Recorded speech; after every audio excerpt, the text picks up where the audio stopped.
Passive voice. प्रिय विद्यार्थियों, आज हम पैसिव वॉइस के अंतर्गत फ्यूचर इंडेफिनिट टेंस के अंदर बने हुए पैसिव वॉइस आपको बताएंगे। तो सबसे पहले हम क्या करेंगे, सब्जेक्ट रखेंगे पैसिव वॉइस का।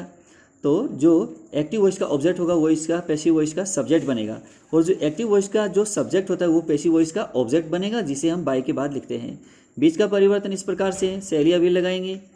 आई वी के लिए सेल लगेगा, बाकी सब के लिए विल लगेगा, ये भी ध्यान रखें। और साथ में आगे बी लगाएंगे, और वर्ब की थर्ड फॉर्म का यूज़ हम प्रत्येक पैसिव वॉइस के लिए ही करते हैं, किसी एक के लिए नहीं। सबके लिए पैसिव वॉइस में थर्ड फॉर्म का ही यूज़ होता है। पहला सेंटेंस है, they will give you a gift. वे आपको एक उपहार देंगे। तो इसका पैसिव वॉइस बनेगा, यू विल बी गिवन। आपको दिया जाएगा एक गिफ्ट, एक उपहार, आपको उपहार दिया जाएगा। देने वाला कौन है? Bye them. अब यह बाय देम करने की आवश्यकता नहीं, क्योंकि दे यहाँ अनइम्पॉर्टेंट सब्जेक्ट है, वेग्यू है, इसलिए इसको लिखने की आवश्यकता नहीं है। अगर आप लिख भी देते हैं, बाय देम कर भी देते हैं, तो वाक्य बिल्कुल सही रहेगा, गलत नहीं होगा। तो अगला जो वाक्य है, अगर हम गिफ्ट से पैसिव वॉइस बनाते हैं तो एक gift will be given to you. अब क्या हुआ कि अगर दूसरे ऑब्जेक्ट से हम पैसिव वॉइस बनाते हैं तो गिवन के और यू के बीच में टू लगाना पड़ेगा आपको, बस इतना ही फर्क होता है। इसमें टू नहीं लगा है, इसमें टू लगेगा। अब थोड़ा सा आप ध्यान से देख सकते हैं, एक gift will be given to you, एक उपहार आपको दिया जाएगा। दूसरा सेंटेंस है, he will tell us stories. वह हमें कहानियाँ बताएगा या सुनाएगा। तो इसका पैसिव वॉइस बनेगा, वी शैल बी टोल्ड। हमें बताया जाएगा स्टोरीज, कहानियाँ, बाय हिम, उसके द्वारा। अब अगला है, तीसरा सेंटेंस है, आई विल हेल्प यू। मैं आपकी मदद करूँगा। इसका पैसिव वॉइस बन जाएगा, you will be helped by me. तो क्या है कि अब यहाँ आई का जो ऑब्जेक्ट है मी बनता है, तो हमें बाय लिख करके ही मी लिखना होगा, सीधा मी नहीं लिखा जाएगा, बाय लिखेंगे आपसे पहले। तो इसके पहले आप बाय लिखेंगे तो हो जाएगा बाय मी, मेरे द्वारा। तो यहाँ हो जाएगा, you will be help by me. मेरे द्वारा आपको सहायता किया जाएगा, मदद की जाएगी। चौथा है, वी विल डू इट। ये हम करेंगे। तो इसका जो है पैसिव वॉइस बनेगा, ये इट है, इट का इट आ जाएगा, क्योंकि इट का सब्जेक्ट भी इट होता है और ऑब्जेक्ट भी इट ही रहता है। तो इट विल बी डन, यह किया जाएगा, यानी यह खत्म किया जाएगा, पूरा किया जाएगा, बाय अस, हमारे द्वारा। अब आगे चलते हैं। पांचवा सेंटेंस है, व्हेन विल यू रिटर्न। कब आप लौटाओगे? आप कब लौटाओगे दी बुक, पुस्तक को। पुस्तक को आप कब लौटाओगे? तो इसका पैसिव वॉइस बनेगा, व्हेन विल दी बुक। अब बुक को हम क्या करेंगे, सब्जेक्ट बना देंगे इसका यहाँ। उससे पहले हमें साइकिल रखनी होगी, तभी ये प्रश्नवाचक बनेगा, और उससे पहले WH वाला होगा, तभी वो पूरा प्रश्न बन जाएगा। When will the book be returned by you. आपके द्वारा पुस्तक कब लौटाई जाएगी। छठा है, हु विल राइट दिस। इसे कौन लिखेगा? हु मीनी कौन, कौन लिखेगा? हु विल राइट, कौन लिखेगा? दिस, ये कौन लिखेगा, यानी इसे कौन लिखेगा। इसका पैसिव वॉइस बनेगा, बाय होम से बना सकते हैं और उसे भी बना सकते हो। तो पहले बाय होम से देख लीजिए, by whom will this be return. किसके द्वारा यह लिखा जाएगा? यह किसके द्वारा लिखा जाएगा?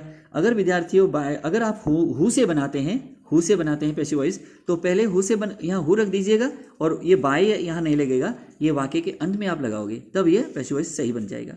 सातवां है, सम बॉयज विल सी दी ताज। कुछ लड़के ताज देखेंगे।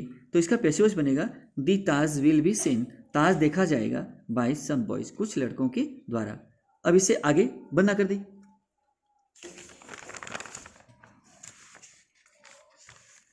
आठवां सेंटेंस है, they will cut the trees.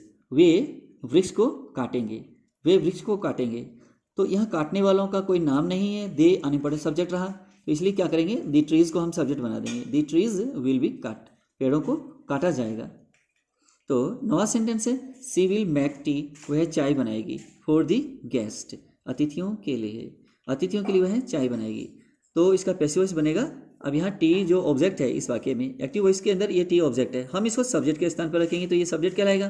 तो टी विल बी मेड, चाय बनाई जाएगी, फॉर दी गेस्ट, मेहमानों के लिए, अतिथियों के लिए, बाय हर, उसके द्वारा।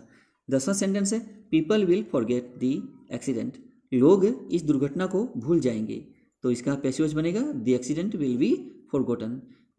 दुर्घटना को भुला दिया जाएगा, यानी दुर्घटना को भुला दिया जाएगा किनके द्वारा? By people. तो बाय पीपल लगाने की आवश्यकता नहीं, क्योंकि पीपल किसी का नाम नहीं है, तो ये भी अनइम्पॉर्टेंट है, वेग्यू सब्जेक्ट है, इसको नहीं लिखना। 11वां जो सेंटेंस है, they will order the carriage. वे गाड़ी के लिए आदेश करेंगे, यानी कैरीज के लिए आदेश करेंगे। तो यहाँ क्या करना है, the carries will be ordered, carries के लिए आदेश किया जाएगा। तो 12वां सेंटेंस है विद्यार्थियों, he will give the boy admission, वह लड़के को प्रवेश देंगे, वह लड़के को प्रवेश देंगे। ये भी ऑब्जेक्ट है और ये भी ऑब्जेक्ट है एक्टिव वॉइस के अंदर। हम दोनों से ही बना सकते हैं पैसिव वॉइस, लेकिन हमें क्या करना चाहिए, पहले वाले ऑब्जेक्ट से बना लेना चाहिए ताकि टू से बचा जा सके, या ऑफ से बचा जा सके, या फोर से बचा जा सके। ध्यान रखिएगा। The boy will be given, लड़के को दिया जाएगा एडमिशन, क्या, प्रवेश, लड़के को प्रवेश दिया जाएगा बाय हिम, उसके द्वारा, क्योंकि ही का ऑब्जेक्ट हिम होता है तो उससे पहले बाय लगाना, बाय हिम, उसके द्वारा। 13वां सेंटेंस है, सी विल फैच वेजिटेबल्स, वह सब्जियां लाएगी, फैच मैंने जाकर लाना, वेजिटेबल्स मैंने सब्जियां, वह सब्जियां जाकर लाएगी। Vegetables will be fetched by her, उसके द्वारा सब्जियां लाई जाएगी। अंतिम वाक्य विद्यार्थियों आज का है, I will like the newspaper, मैं समाचार पत्र पसंद करूंगा। अब ये जो वाक्य है इसका पैसिव वॉइस बनेगा, the newspaper will be liked, समाचार पत्र को पसंद किया जाएगा बाय मी, मेरे द्वारा समाचार पत्र को पसंद किया जाएगा। विद्यार्थियों आज के लिए बस इतना ही।